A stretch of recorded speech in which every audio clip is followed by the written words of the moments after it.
साथियों जय हिंद। आज हम लोग इस वीडियो के माध्यम से देखेंगे कि बीपीएससी का ऑफिशियल आंसर के आने के बाद कौन कौन से प्रश्न पे सर्वाधिक विवाद रहा है और जिसका संभवतः उत्तर चेंज होने की संभावना है। तो हम लोग शुरू करते हैं इसको। तो देखिए NFHS 5 का जो रिपोर्ट आया है उसके अनुसार इसमें पूछा है कि 2019-20 में 6% से कम आबादी वाला बहुआयामी रूप से गरीब रूप कौन राज्य है, मतलब राज्य को पूछा। यहाँ पे मेंशन किया स्पेशल राज्य को, ठीक है। तो जम्मू कश्मीर तो यूटी है, ठीक है, यूपी है नहीं, यूपी में लगभग 23% से अधिक है और बच गया आपका हिमाचल पर, ठीक है। तो इसका आंसर तो ऑप्शन बी हिमाचल प्रदेश होना चाहिए, लेकिन आयोग ने इसका उत्तर ऑप्शन डी उपरोक्त में से एक से अधिक दिया है, ठीक है। तो इसका आंसर संभवतः चेंज होने का चांसेज है। इसके बाद से हम लोग अगला क्वेश्चन देखते हैं। तो भारत का विदेशी मुद्रा भंडार, ठीक है, दिसंबर 2024 के अंत तक बढ़कर $640 बिलियन अमेरिकी हो गया था। ये बिल्कुल सही स्टेटमेंट है। दूसरा में बी में दिया दुनिया में सातवां सबसे बड़ा है, गलत स्टेटमेंट है। और सी ऑप्शन में दिया कि 2024 में लगभग 24 बिलियन अमेरिकी डॉलर के घाटे के कारण कमी आई है। देखिए 2024 में जो है लगभग 24-25 में अगर हम लोग देखते हैं तो 23.3 बिलियन डॉलर घाटा लगा है, ठीक है। तो ये 24 बिलियन डॉलर है, तो बहुत अंतर होता है बिलियन डॉलर में, ठीक है। तो इस हिसाब से हम लोग कहेंगे कि इसका भी आंसर चेंज हो सकता है, ठीक है। इसके बाद से हम लोग देखते हैं अगला प्रश्न को। निम्नलिखित में क्या विज्ञान प्रौद्योगिकी नवाचार नीति 2020 का परिणाम नहीं है। तो बहुत सारे बच्चों का मैसेज आया है हमारे पास, तो उन लोगों का कहना है कि इनमें से सभी हैं, लेकिन आयोग ने इसका आंसर दिया अटल इनोवेशन मिशन सी। तो इस पे भी बहुत सारा बच्चा क्लेम कर रहा है।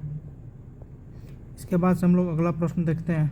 भारत का महान्यायवादी, ठीक है, तो आयोग ने इसका आंसर ए दिया है, राष्ट्रपति को विधिक मामलों में परामर्श देता है, ठीक है।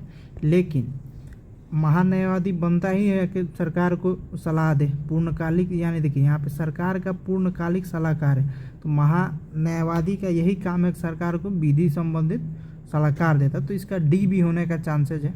बहुत सारा बच्चा सब बोल रहा है कि डी भी होगा आंसर, तो इसको भी बहुत सारा बच्चा क्लेम कर रहा है, ठीक है। नेक्स्ट क्वेश्चन को हम लोग देखते हैं। राज्य विधायिका की कार्यवाही के बारे में क्या सत्य है।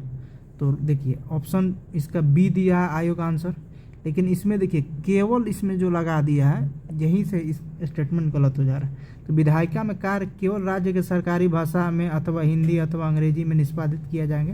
तो इस प्रश्न को भी डिलीट होने का चांसेज है, ठीक है। अगला हम लोग क्वेश्चन देखते हैं।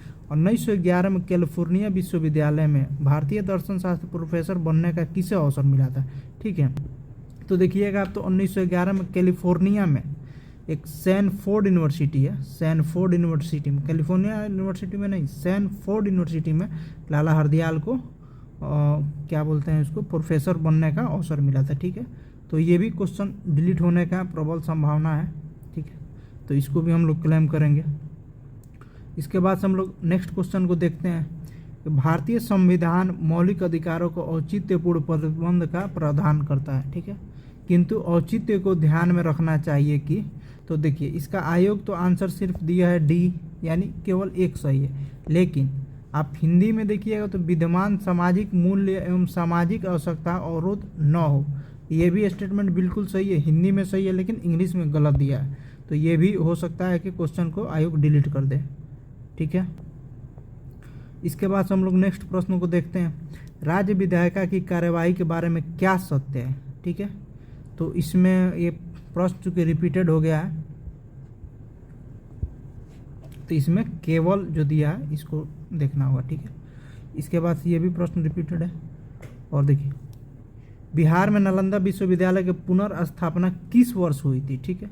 तो देखिए नालंदा विश्वविद्यालय का देखिए इस्टेब्लिश हुआ है, रीएस्टेब्लिश हुआ है 2010 में, ठीक है। तो इसका आंसर तो होना चाहिए 2010, लेकिन ऑप्शन में ही नहीं है 2010, ठीक है। तो इस हिसाब से तो ये आपका डिलीट होना चाहिए, ठीक है। तो रीएस्टेब्लिश हुआ था लगभग 25 नवंबर 2010 को। अगर हम लोग देखते हैं 2014 में हुआ था कि सबसे पहले यहाँ पे क्लास स्टार्ट हुआ था, ठीक है, एक बैच स्टार्ट हुआ था, तो 2014 में हुआ था, लेकिन पुनर्स्थापना 2010 में हुआ था, ठीक है, जो एक्ट के माध्यम से हुआ था। इसके बाद से हम लोग देखते हैं बिहार संपूर्ण भारत का 95% मान लीजिए पायराइट का उत्पादित जो दिया है ना, यहाँ पे ये स्टेटमेंट गलत हो जाता है, प्रश्न ही गलत हो जाता है, ठीक है, क्योंकि बिहार में जो है स्टोर है, ठीक है, ना कि उत्पादित करता है। तो बिहार में पायराइट का लगभग 95% स्टोर है, ठीक है। अब हम लोग यहाँ पे डाटा देखेंगे इंडियन मिनरल्स ईयर बुक 2022 का, ठीक है। इसमें अगर हम लोग देखते हैं तो इसमें भी यही बात लिखा है, पोजेज 94%, मतलब यहाँ पे क्या बोलते हैं, स्टोर है, ठीक है। इसके बाद से हम लोग अगला प्रश्न को देखते हैं। तो ये प्रश्न लगभग गलत ही है, इसको मान के गलत ही चलना होगा, आयोग के ऊपर है इसको क्या करता है, लेकिन हम लोग इसको क्लेम करेंगे, ठीक है। इसके बाद से हम लोग देखते हैं कि निम्नलिखित में से कौन सा शब्द हर्पिस सिप्लेक्स वायरस और मानव के बीच बातचीत को दर्शाता है। तो इसका NCERT 12th में दिया है, लेकिन स्पष्ट रूप से इसको नहीं दिया है, ठीक है।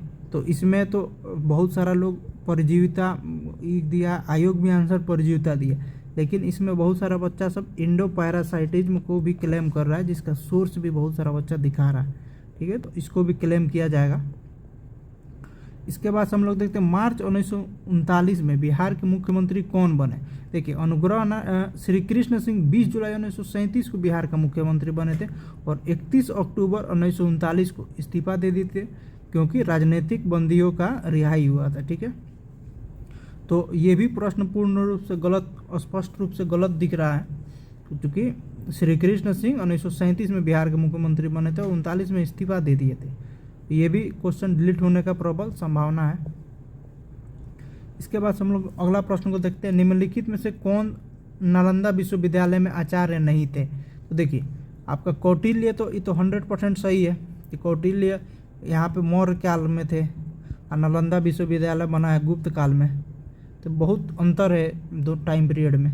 लेकिन नागार्जुन को भी देखते हैं तो नागार्जुन वहाँ पे एक टीचर थे, लेकिन वहाँ के देखिए नागार्जुन नालंदा विश्वविद्यालय के मुख्य आचार्य नहीं थे, हालांकि वे नालंदा में पढ़ाए थे, ठीक है। तो इसको देख लीजिएगा, इसका ये भी प्रश्न डिलीट होने का प्रबल संभावना है।